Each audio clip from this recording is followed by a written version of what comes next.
Poppy Playtime, a franchise that started back in the COVID era and that still has a pretty compelling impact on the horror indie game genre.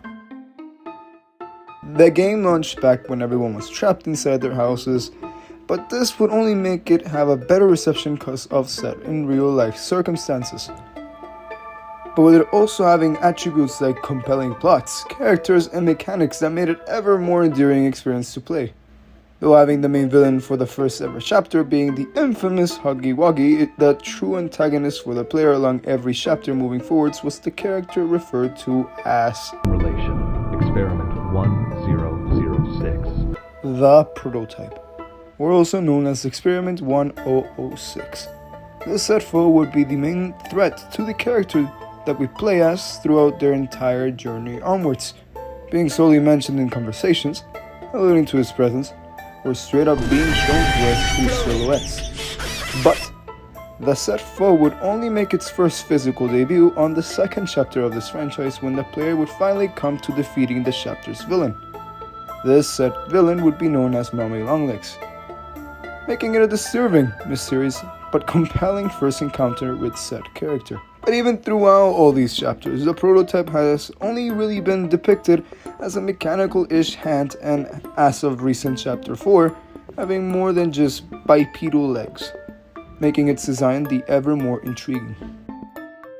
And with chapter 5 legit just a few hours to releasing, I'm taking this opportunity to tackle this fellow and see what type of contraption I can come up with to depict his malevolent presence and body.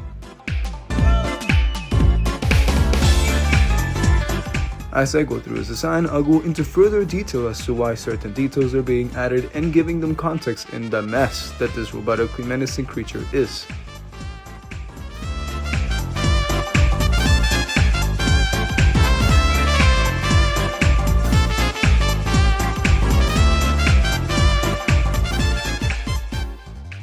Although the Prototype comes from a factory made for the creation of toys, I do really like or remember hearing a theory of it being Elliot Ludwig. And ever since then, I've depicted Experiment 1006 having his face, or at least a skeletal remains built into his mechanical frame. As of the Jester Ant, in one of the past illustrations depicting the Puppy Playtime crew, there were 3 pictures in the back, one of them depicting a jester, going straight to a cliff. This illustration, said to be the Prototype, as it holds very close resemblance to his own D-Mations, was added and was given into consideration when doing his design, hence why I added it.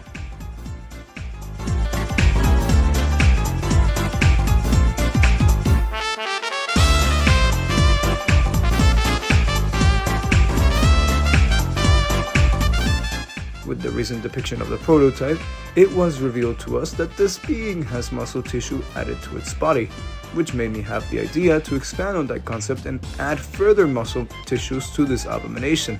In all sincerity, it makes it the ever more engrossing.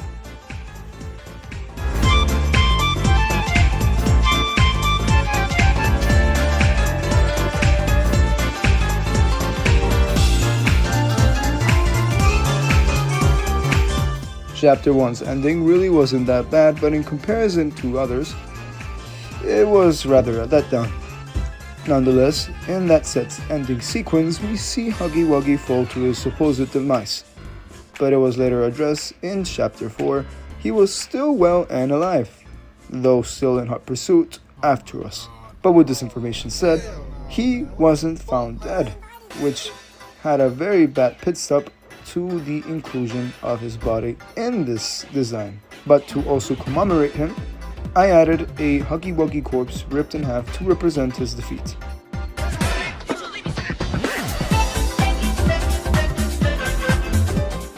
On the other hand, Chapter 2's ending was one of, if not the best one in my own personal opinion. Alongside it, Mummy Longlegs' dying sequence really was the first time we saw the Experiment 1006, so as a way to include her, I added her to an arm being tied up to the waist of the Prototype.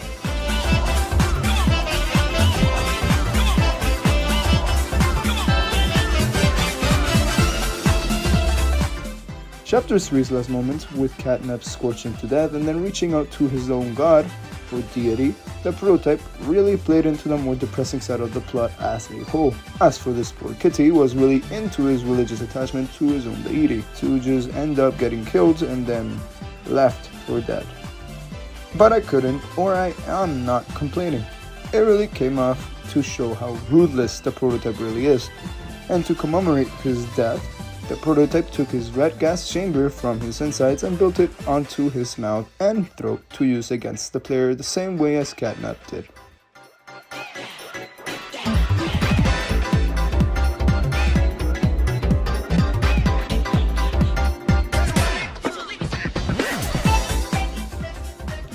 Finally, Chapter 4. With it being the latest entry, I can't say it wasn't bad, but it definitely had more gore for it. It didn't really meet that expectation of many, and me included. Nevertheless, we got to meet our first allies in this chapter, and the inclusion of the safe haven, this last being protected by the goat referred to as Doe, a clay creature composed of 3 souls. In our journey through these dark depths, the prototype ended up taking the safe haven, and with it a lot of many good toys residing inside it.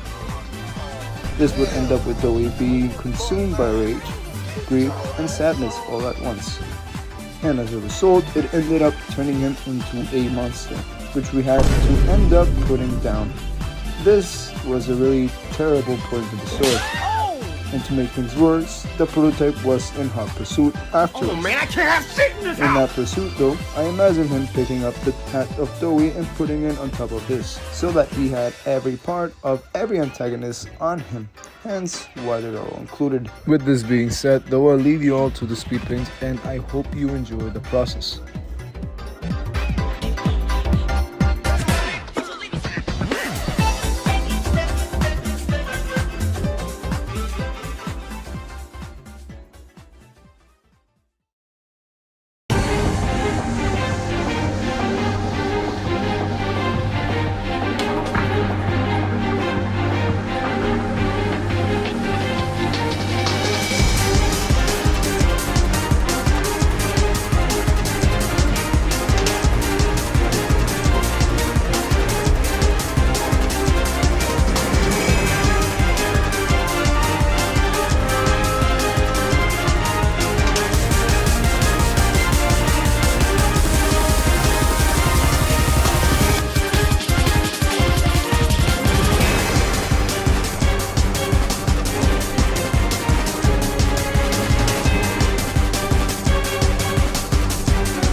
That prototype was a very interesting and intriguing character to design, with many different elements to include and having so many uniqueness to him that had to be properly designed. I feel this design really encapsulates it all in a pretty cohesive, twisted way, and I really hope you all have the same opinion on it too. This was a pretty fun project to work on, and I wouldn't mind redesigning the whole other cast of antagonists of this franchise. Perhaps I might, perhaps I won't. We'll see how good this video does. But without further said, here's the final design of the prototype from Puppy Playtime Chapter 5.